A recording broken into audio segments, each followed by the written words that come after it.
জীবন পাইতে হলে একটি কাজ করতে হয়, সেই কাজের বিকল্প নাই, তার নাম নামাজ। সুবহানাল্লাহ বলে। দুনিয়াতে প্রশংসনীয় জীবন দান করে, দুনিয়াতে সালাম পাওয়ার জিন্দেগি দান করে। কথা কোন ঠিক না বেঠিক? এই মুরব্বী বাবারা, যখন নামাজ পড়েন নাই তখন কি আপনাদেরকে সালাম দিত? যখন দাড়িটা রাখছেন তখন সালাম কমছে না বাড়ছে? 3 দিনের জন্য যে তাবলিগে গেলেন, আসলেন, সালাম কমছে না বাড়ছে? আগে যুবক সিগারেটটা ধরে সামনে দিয়ে হাইটে হাইটে যাইতো গা। এই যে 3 দিন আপনি দিয়ে আসলেন তবলিগে, আপনি যখন নাকি এক চিল্লা দিয়ে আসলেন, এই যুবক লেংটি পরা থাকলেও দূর থেকে লেংটি খুলে ফেলে সম্মান দিয়েছেন কে? জোরে বলেন আল্লাহু আকবার। আরো জোরে বলেন আল্লাহু আকবার। নামাজ নিরপরাধ জিন্দেগি দান করে। বলবেন হুজুর, নিরপরাধ জিন্দেগি নামাজ কিভাবে দিবে? 30 বছর ধরে তো নামাজই পড়ি না। কথা কোন ঠিক না ঠিক? নামাজ পড়ি না কেন? নামাজের মজা বুঝি না। কথা কোন ঠিক না ঠিক? नमाज में क्या मजा है सो नमाजी से पूछ ले, नमाज में क्या मजा है सो नमाजी से पूछ ले, नमाज में क्या मजा है मस्जिद में जाके बुझ ले। अल्लाहु আকবার বলে। নামাজের মধ্যে কি মজা? আরো 100 মানুষ নামাজি তার কাছে জিগাও। আল্লাহর কুদরতি পায়ে যখন সাজদায় পড়ে যায়, বান্দার দিলের ভিতরে যে কি শান্তি, এটা বোঝানোর জিনিস না, শুধুমাত্র অনুভব করার মতো জিনিস। ঠিক না বেঠিক?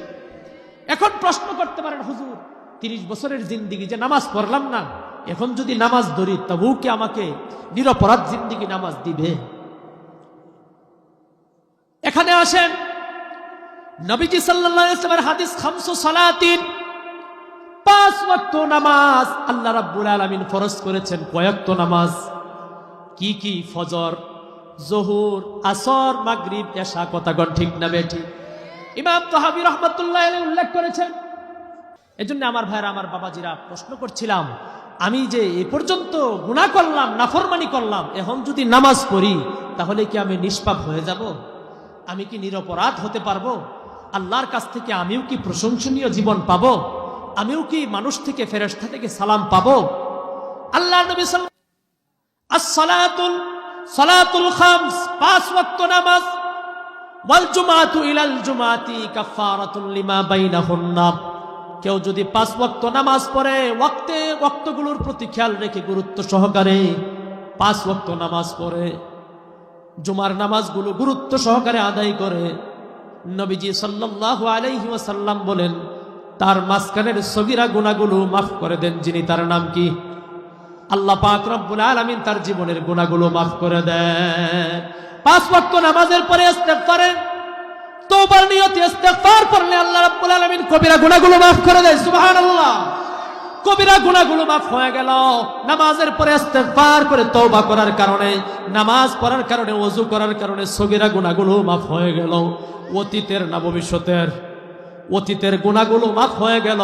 তাহলে বোঝা গেল নামাজ পড়লাম তো আমার অতীতের গুনাহগুলোর জন্য আমি কাজ করতে থাকলাম। ঠিক না বেঠিক? নামাজের দ্বারা আল্লাহ রাব্বুল আলামিন অতীতের গুনাহগুলো মাফ করে নিষ্পাপ একটা জিন্দেগি দান করে। আমার ভাইরা, আমার বাবাজিরা, এখন আসুন ভবিষ্যতের গুনাহ। নামাজ পড়লে নিরপরাধ জিন্দেগি কিভাবে পাবো? আল্লাহ পাক রব্বুল আলামিন কোরআনে বলেন, ইন্নাস সালাতা তানহা আনিল ফাহশাই ওয়াল মুনকার। আল্লাহ রাব্বুল আলামিন ডাক দিয়ে বলেন, বান্দা তুমি নামাজ পড়ো। অনেক ধান্দাবাজ আছে বলে ঈমান ঠিক করো তারপরে নামাজ পড়ো। আল্লাহর কোরআন বলে তুমি নামাজ ধরো, ঈমান এমনিতেই ঠিক হবে। এমন ধান্দাবাজ আমাদের সমাজে আছে না নাই? এই বেটা কিসের নামাজ পড়স, তোর ঈমান ঠিক নাই। ঠিক না বেঠিক? আল্লাহর কোরআন বলে নামাজ পড়তে থাকো, নামাজ তোমার ঈমানকে পূর্ণাঙ্গে পৌঁছিয়ে দেবে। আমি আপনাদেরকে একটা প্রশ্ন করি, লাউ বিচি লাগাইলাম, তরমুজের বিচি লাগাইলাম, সিমের বিচি লাগাইলাম, 20টা থেকে 15টা উঠলো আর 5টা উঠলো না। 15টা উঠলো তো উঠলো, এগুলোর মধ্যে সিমও ধরছে, লাউও ধরছে, তরমুজও ধরছে, ওইগুলোর কোনো খবর নাই। আচ্ছা বলুন দেখি, এখন ওই 5টা বিচি সম্পর্কে আপনি কি বলবেন?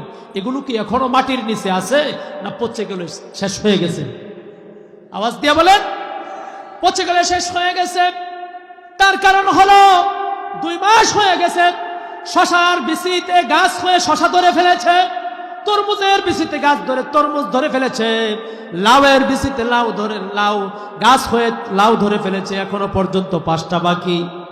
এ আমার যুবক ভাইরা, আমার বাবাজিরা, পরিষ্কার কথা বলে দেই, 25-30 বছর হয়ে গেছে, এখনো পর্যন্ত যদি তোমার জীবনে নামাজ না আসে, তাহলে যেমন বিসি 2 মাসের কারণে পচা, 25-30 বছর 15 বছর পর্যন্ত আল্লাহ বোনাস দিয়েছেন, হিসাব নাই, ওদিকে তাকানোর দরকার নাই।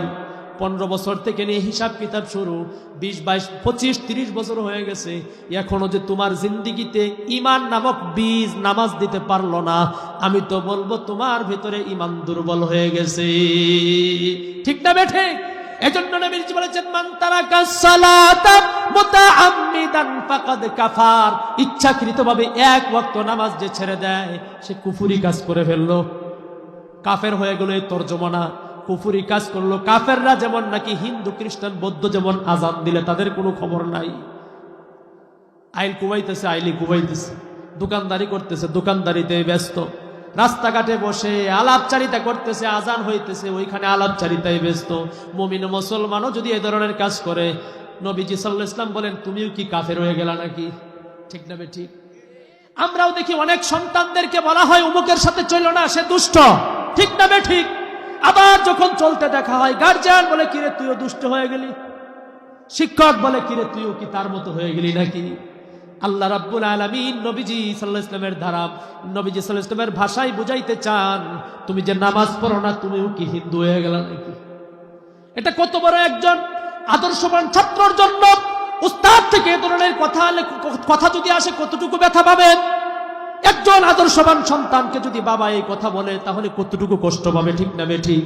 তাহলে নামাজ পড়ি না, মালিক আল্লাহ পাক কতটুকু ব্যথা নিয়া নবীজি সাল্লাল্লাহু আলাইহি ওয়াসাল্লামকে জানালেন, আর নবীজি আমাদের প্রতি কতটুকু ব্যথা নিয়া বললেন, কিরে তুমি কি কাফেরের মতো কাজ করো নাকি? নাউজুবিল্লাহ বলেন। আমার ভাইরা, আমার বাবাজিরা, বলতেছিলাম, এই নামাজ যে পড়বে, ওই নামাজ তাকে অতীতের জিন্দেগির গুনাহগুলো মাফ করা দেয়। আবার যে নামাজের উপর কায়েম থাকবে, আল্লাহ রাব্বুল আলামিন বলেন,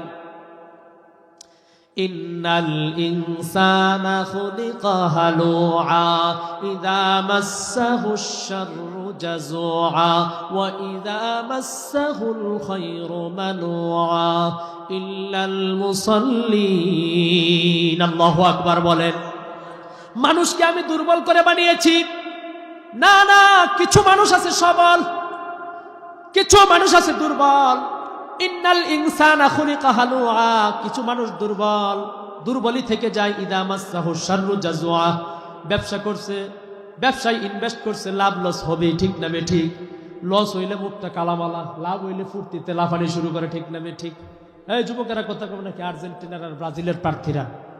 ঠিক না বে ঠিক? আপনি জানেন, আমি হালুয়াঘাট কালিয়ানি কান্দা একটা এলাকা আছে, ব্রাজিল আর্জেন্টিনার খেলা, এদিন কালিয়ানি কান্দা গত 10 তারিখ মাহফিল ছিল।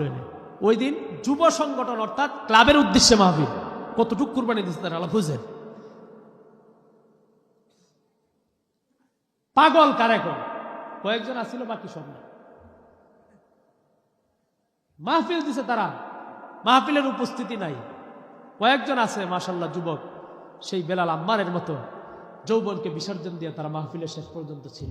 যখন ব্রাজিল হেরে গেল, মুখের ভিতরে কালিমা চলে এসেছে, মুখটা যেন মলিন হয়ে গেল। এই মুসলমান, কার জন্য তুমি হাসো, কার জন্য কাঁদো? তুমি কি চিন্তা করেছ একটি হাসির কারণে ঈমান চলে যেতে পারে, একটি কান্নার কারণে তোমার ঈমান পূর্ণতায় এসে যেতে পারে? কথা বলেন ঠিক না বেঠে? আজকে কার জন্য হাসছি, কার জন্য কাঁদছি, এই কথাটা কখনো চিন্তা করেও দেখিনি। নবীজি সাল্লাল্লাহু আলাইহি ওয়াসাল্লাম বলেছেন, আল মুসলিমু আখুল মুসলিম, মুসলমান মুসলমানের ভাই, মুসলমান ইসলামের জন্য, মুসলমানের জন্য কাঁদবে, বিজাতিদের জন্য কেন কাঁদো? তার কারণ হলো আমরা তো নামাজ ছেড়ে দিয়েছি, আমাদের আভিজাত তো আমরা ছেড়ে দিয়ে কাফেরের মতোই হয়ে গেছি। ঠিক না ঠিক? আজকে যদি এই যুবক নামাজে যাইতো, নামাজ 5 ওয়াক্ত নামাজ পড়ে, সেই ব্রাজিল যেখানে আল্লাহর নাম নবীর নাম প্রকাশ্যে নেওয়া নিষেধ, যে ফ্রান্স নবীজির গলার ভিতরে জুতার মালা দিয়েছে নাউজুবিল্লাহ বলে, তারা মাঠে আছে না নাই? জোরে বলেন আল্লাহু আকবার। পরিবেশ কি অশান্ত হয়ে গেছে? পরিবেশ সুন্দর আছে না? আপনারা কি অস্থির হয়ে গেছেন? তাহলে বলছিলাম এই যে ব্রাজিল আর আর্জেন্টিনার ফ্রান্স কি এখনো মাঠে আছে না নাই? নবীকে কি খুব সম্মান করছে? এই মিয়া, তাম বিশ্বের মুসলমানরা যে ফ্রান্সের বিরুদ্ধে যুদ্ধ ঘোষণা করেছে নবীকে অপমান করার কারণে, আজকে তারা মাঠে বাংলার যুবক তাদের পক্ষে আছে না নাই? যে ব্রাজিলে আল্লাহর নাম উচ্চস্বরে আওয়াজ দেওয়া নিষেধ, উচ্চস্বরে আজান দেওয়া নিষেধ, যে আর্জেন্টিনারে আল্লাহর নাম নেওয়া যায় না, তারা কি মাঠে আছে না? আমার ভাইরা, আমার বাবাজিরা, এজন্য বলছিলাম কি করতেছো তুমি ভেবে চিনতে দেখো। নামাজ যদি পড়ো তাহলে নিষ্পাপ জিন্দিগি পাইবা, আর নামাজ যদি ছেড়ে দাও তাহলে কালিমার পাপওয়ালা জিন্দিগি তোমার জীবনে চলে আসবে। এজন্য আমার ভাইরা, আমার বাবাজিরা, জিন্দিগিতে বড় কঠিন, চলার পথ বড় কঠিন। নামাজ ছাড়া জিন্দিগি আল্লাহর গজবের জিন্দিগি। নবীজি সাল্লাল্লাহু আলাইহি ওয়াসাল্লামের সুন্নাত ছাড়া জিন্দিগি, এটা আল্লাহ রাব্বুল আলামিনের লানত, নবীর লানত, ফেরেশতাদের লানতের জিন্দিগি। ঠিক না বেঠিক?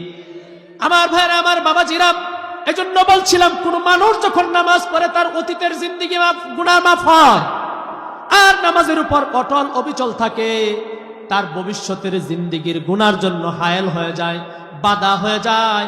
ওই নামাজি লোকটা আর গুনাহ করতে পারে?